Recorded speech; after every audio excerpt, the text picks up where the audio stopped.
Well, good morning, good people. Mark Holmes here, and as always, I want to say thank you all for watching, commenting, subscribing, and being part of the Joe Boo Sports Report. Without you guys, as well as you ladies, you know that this literally does not work. I'm on the road again. I just can't wait to get on the road again. I'm on the road to go to the Red Brick House so we can see if we can get that place to take another big step forward in the restoration of it. And you know, when I'm on the road, I do a lot of thinking and things. I talked to Philly 500 last night, and Philly 500 is like, was talking about Bajon Robinson, okay? You know, Cowboy fans, we always like to get the sizzle instead of the substance, okay? You know, people forget that, you know, chicks dig the deep ball, but it's defenses that win championships. And so when you think about Bajon Robinson, incredible talent, you know, you look at that and say, that's a can't miss guy. And you know something, whenever they say that's a can't miss guy, I shy away from it. I say, okay, it's time to run the other direction, because we've seen a lot of guys that they've said, he's a can't miss player. Yeah.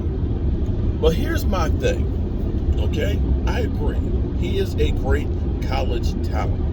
But I'm going to go ahead and throw a little bit of a monkey wrench in here, because I remember some of the same things being said about another player. My beautiful bride, Tracy, since I'm driving, I can't read it myself. Besides, she reads better than I do. Can you read that section, that overview about an NFL player? Richardson is a talented back who should garner a top 5 pick in this year's draft, regardless of the idea the past few years that the shelf life and durability of running backs doesn't warrant the risk of a top pick. Richardson is durable enough to handle a season full of carries, and with the new CBA rules putting a ceiling on rookie salaries, it will be tough for teams to pass on such a talented, polished back that will be a franchise back for years to come. Yeah. Can't miss player, Trent Richardson.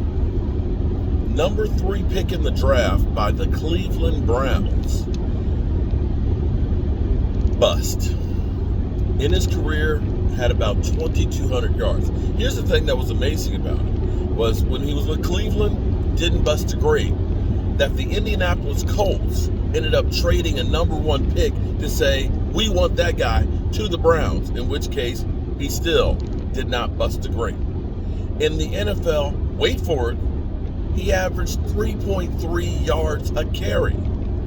Clearly, another one of those moves that was just as bad as drafting Johnny Manziel for the Cleveland Browns. Now, here's people say, okay, well, that's an anomaly. Well, but here's the thing. The last time a first-round drafted running back, now I might be wrong, I may have missed it. The last time someone was a Super Bowl champion who was a drafted number 1 running back, I believe was Reggie Bush. I want to say it was Reggie Bush. I could be wrong, but I believe that was the last one, because we drafted Zeke. And don't get me wrong, I love Zeke. Zeke is up there on the Mount Rushmore of Dallas Cowboys running backs. He has done some incredible things. He has sacrificed his body. Love Zeke. Not mad about the pick and things like that. But drafting a running back in the first round does not guarantee you anything. You can look around the NFL right now and look at all the great backs that are out there that right now can't get a gig. The Tennessee Titans are trying to trade Derrick Henry, who had 1,300 yards last year and has been one of the dominating backs in the NFL. Nothing. Austin Eckler, another really good back with the Chargers. They're basically saying, work out a trade. Nada.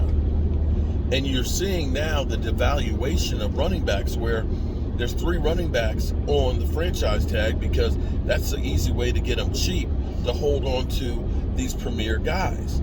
You're going to see the franchise tag price go down probably the first time in the history of the NFL. And if you don't believe me, think about this. Can you go through the statistics for Saquon Barkley? Because the Giants picked up Barkley, and oh my God, he's a generational back. Basically saying the same things that they did about Trent Richardson. He's a game changer, and he's had a good career. But here's the thing. This year was the first year that they actually made it to the playoffs. He's been injured so much. What are the numbers like there, baby? By year. So his rookie year, which was probably his best year. So 2018 was 1,307. 1,300 yards, good season. 2019 was 1,003. Okay, 1,003. Okay. 2020 was 34. Injured.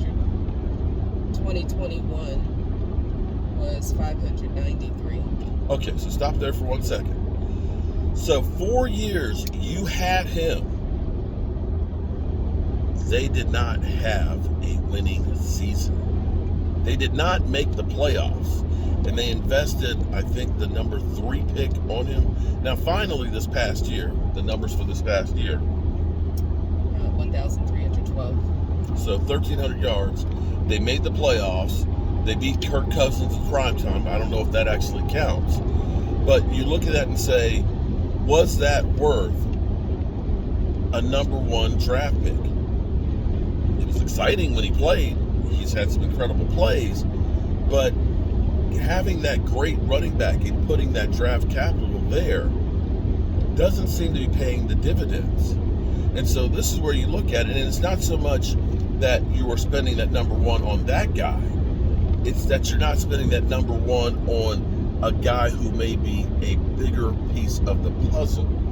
Because understand, quarterback plays every offensive play. An offensive lineman plays every offensive play. Running back gets 20, 25 carries in a game. It's less than half of the snaps that are out there. And when you look at this team right now, you look at it, you got Tony Pollard, who you have on a franchise tag. You got CeeDee Lamb, who had a breakout year this past year. You've got Brandon Cooks. That's awesome in there. The question is, and as we looked at last year, was Zeke Elliott getting about 15 snaps a game and Tony Pollard getting like 15 to 20? Is it worth spending a number 1 pick for a guy that's going to play probably really 20 plays a game?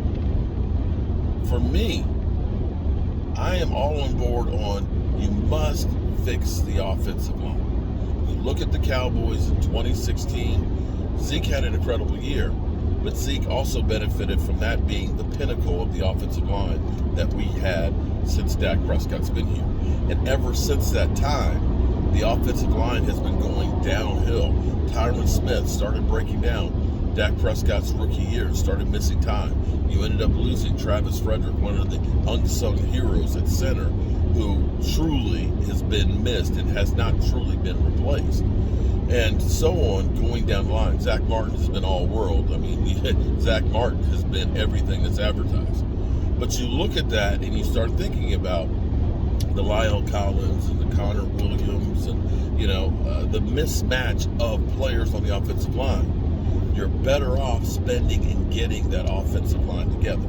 It's not sexy like getting defensive tackles. They're not selling jerseys like a wide receiver or a running back, which is probably what Jerry Jones wants more than anything else. But if you're about winning, that's the prudent move to make. So, Eagle fans, I hope you take him. I hope that you take him before we have the Jerry Jones that's like, we'll sell a whole lot of jerseys here. It'll be Zeke. Get me that offensive line or get me that defensive tackle, because I'm about winning. And that's all I got to say about that. Hope you guys are having a great Taco Tuesday. And I'll see you at the Red Brick House. Thank you very much, honey. You're welcome. Peace.